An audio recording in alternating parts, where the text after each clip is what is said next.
నిజామాబాద్ జిల్లాలో క్షేత్రస్థాయిలో పర్యటిస్తూ ధాన్యం సేకరణలో వేగం పెంచామని అధికారులు చెబుతున్నారు. కేంద్రాలు, మిల్లుల వద్ద రైతులు ఎదుర్కొంటున్న సమస్యలు ఎప్పటికప్పుడు పరిష్కరిస్తున్నామని తెలిపారు. ఫలితంగా ధాన్యం సేకరణలో ఇందూరు రాష్ట్రంలోనే అగ్రస్థానంలో నిలిచిందంటున్న అదనపు కలెక్టర్ కిరణ్ కుమార్తో ముఖాముఖి.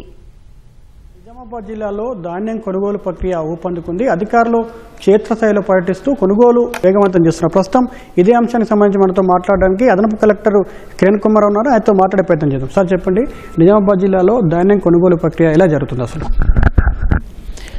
ధాన్యం కొంచెం అంటే సెంటర్స్లో చాలా వరకు కొంచెం ఉన్నది, అదంతా కూడా మనం ట్రాన్స్పోర్ట్ చేస్తున్నాము. ఇప్పటివరకు మొత్తం కనుక 6,30,000 మెట్రిక్ టన్నుల దాకా ధాన్యం ఉంది. అందులో 6,25,000 మెట్రిక్ టన్నుల దాకా మనం ట్రాన్స్పోర్ట్ చేశాము. ఒక 5,000 ఎంటీస్ వరకు మనకి ఫీల్డ్ మీద ఉంది. అదొకటి ట్రాన్స్పోర్ట్ చేస్తే కనుక మనం ప్రాబ్లం అయిపోతుంది. మొత్తం వరకు మేము 7,00,000 మెట్రిక్ టన్నుల వరకు రావచ్చు అనుకుంటున్నాము, అంతకంటే దాటదు. వరకు 740 కేంద్రాల ద్వారా ఈ ప్రక్రియ జరుగుతుంది. కొనుగోలు కేంద్రాల్లో లారీలు అదేవిధంగా హమాలీల కొరత వేధిస్తుందని చెప్పేసి రైతులు చెప్తున్నారు. సార్ దానిపై ఏమంటారు? అంటే హమాలీల కొరత ఉందండి. అంతకుముందులాగా చాలామంది మొదట్లో వచ్చినంత ఎవరికి వాళ్ళు వెళ్ళిపోతున్నారు.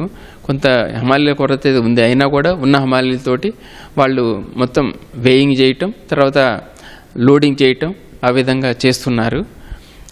సరిపోతున్నారు హమాలీలు అయితే. మనం ఆ కొరతను కూడా అధిగమిస్తాం. ఎందుకంటే మనం ఒక వారం రోజుల్లో మ్యాక్సిమం 80% సెంటర్స్ క్లోజ్ చేసుకుంటాం.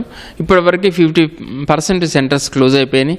ఇంకా ఆల్మోస్ట్ వారం రోజుల్లో ఒక 10-15 సెంటర్లు తప్పితే మిగతా అన్ని క్లోజ్ అయిపోతాయండి. ఇంకా ధాన్యం కొనుగోలు జరుగుతున్నప్పుడు ఇంకా ఎక్కడెక్కడ సమస్యలు వస్తున్నాయి, వాటిని ఎలా అధిగమిస్తున్నారు? అంటే ఒక్కోసారి రైస్ మిల్లర్స్ దగ్గర కొంచెం వాళ్ళ దగ్గర అన్లోడ్ కాలేదని అంటున్నప్పుడు వాళ్ళు ఏమంటున్నారంటే రైస్ మిల్లర్స్ కొంత అంతా సీడ్ అని ఇవని అవని వేస్తున్నారు.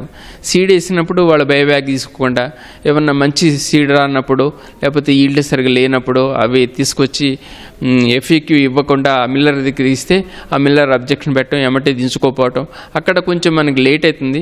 లేటు కావటం వల్ల మనకి ట్రాన్స్పోర్టేషన్ కూడా ఇబ్బంది అవుతుంది. లారీలో 1-2 రోజులు ఆగాల్సి వస్తుంది. అయినా కూడా మనం చాలా వరకు మిల్లర్తో మాట్లాడి ఆ సమస్యను కూడా అధిగమిస్తున్నాం.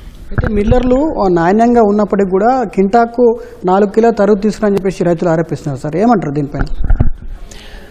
అలా కాదండి, సీడ్ అంతా వచ్చి చాలా వరకు కొంత తరుగు కానీ వేరే కానీ వీళ్ళు ఎఫ్ఏక్యూ నామ్స్ పాటించకుండా రైతులు అవన్నీ కాటేయటం వల్ల ప్రాబ్లం వస్తుంది.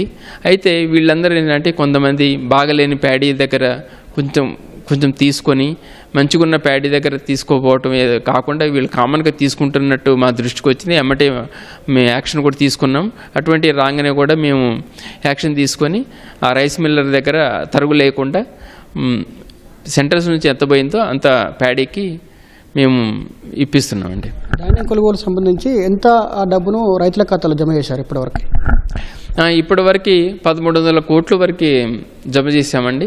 ఈరోజు మళ్ళీ ఇండెంట్ పెట్టాము. సుమారుగా 200 కోట్ల వరకు ఈరోజు జమ అవుతుంది. పేమెంట్స్ 85% వరకు అయిపోయినాయండి. అలాగే ఆ కొనుగోలు కేంద్రాల నిర్వాహకులు కూడా ఆ తరుగు పేరుతో కొంత రైతులను ఇబ్బంది పెడుతున్నారని చెప్పేసి ఆరోపిస్తున్నారు. సార్ అది ఎంతవరకు నిజం? అది తాళ్ళు దొరకండి. నిజంగా మేము వెరిఫై చేసినా కానీ అక్కడ టీం పోయి డిఎం గారు కానీ డిసిఎస్ఓ కానీ వెరిఫై చేసినా కూడా నిజంగా తాళ్ళు ఉంటుందండి. అందులో కొంతవరకు మరి క్లీన్ చేసాము, వీళ్ళు పంపించట్లేదు.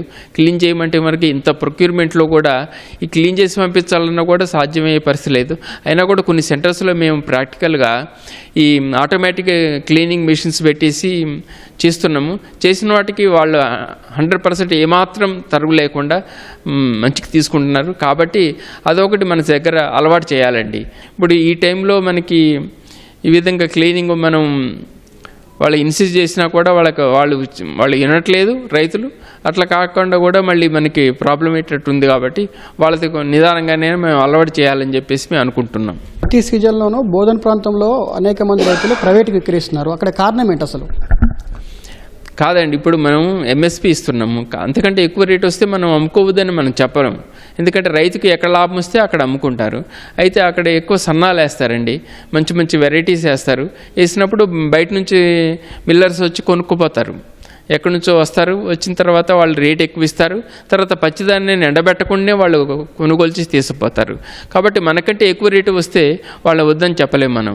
ధాన్యం సేకరణ అంతా సజావు జరుగుతుందని మీరు చెప్తున్నారు. ఇక్కడ కొన్ని కొనుగోలు కేంద్రాల వద్ద దొడ్డు ధాన్యాన్ని నిర్వాహకులు తూకాలు వేయటం చెప్తున్నారు. ఎక్కడ లోపం జరుగుతుంది అసలు? అది మొట్టమొదట్లో వచ్చిందండి ఆ ప్రాబ్లం, దొడ్డు అని తీసుకోవద్దని. కానీ గవర్నమెంట్ వాటికి కూడా బాయిల్డ్ వాటికి అలాట్ చేసిందండి. కాబట్టి బాయిల్డ్ రైస్ మిల్స్ సుమారుగా మనకి 88,000 ఎంటీస్ దాకా మనకి ఎఫ్సీకి పెట్టమని టార్గెట్ వచ్చింది. కాబట్టి ఆ అలాట్మెంట్ అంది కూడా రైస్ మిల్లర్స్కి ఇచ్చాము.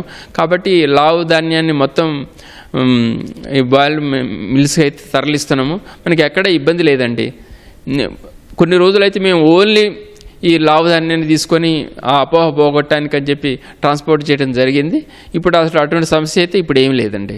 ధాన్యం కొనుగోలులో రాష్ట్ర వ్యాప్తంగా చూసుకుంటే మన జిల్లా ఎన్నో స్థానంలో ఉంది? మొదటి స్థానంలో ఉందండి. మన జిల్లాలో మంచిగా ప్రొక్యూర్మెంట్ అయింది. అంటే కొన్ని ఒడిదుడుకులు ఉన్నా కూడా వాటన్నిటిని కూడా ఇప్పుడు ట్రాన్స్పోర్ట్ ఇబ్బంది ఉన్నా కానీ మనం డిటిఓ సహాయంతో మనం డిటీసీ గారు కూడా మంచి కోఆపరేట్ చేస్తున్నారు. మనం ఎక్కడెక్కడ వేరే వెహికల్స్ కూడా ఆఫ్ చేసేసి వాటిని ట్రాన్స్పోర్ట్కి తరలిస్తున్నాము.